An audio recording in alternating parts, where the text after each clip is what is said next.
लग्न असो वा सण, नाव घ्या हा आग्रह आपण नेहमीच ऐकतो. पण कधी विचार केलाय का, की ही उखाणा घेण्याची पद्धत नेमकी आली कुठून आणि का? उखाणा या शब्दाचा मूळ संबंध संस्कृतमधील प्रहेलिका म्हणजेच कोढ्याशी आहे. प्राचीन काळी बुद्धिमत्तेची चाचणी घेण्यासाठी ही कूटप्रश्न विचारण्याची पद्धत होती आणि पुढे ती नात्यांच्या गोडव्यात रूपांतरित झाली.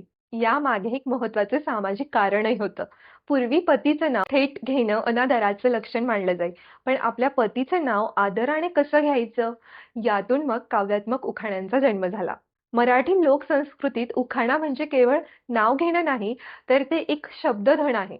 यमक जुळवणं, संसाराचं वर्णन करणं आणि मोजक्या शब्दात बुद्धिमत्ता सिद्ध करणं, ही यामागची खरी कला आहे. जसं की कोरीव लेण्याच्या दगडातही दिसतो कलेचा थाट, रावांच्या सोबतीने शोधते इतिहासाची वाट. व्हिडिओ आवडल्यास सबस्क्राईब करा हीच आमची आस. संस्कृतीचा वारसा जपण्याचा हा आमचा छोटासा प्रयास.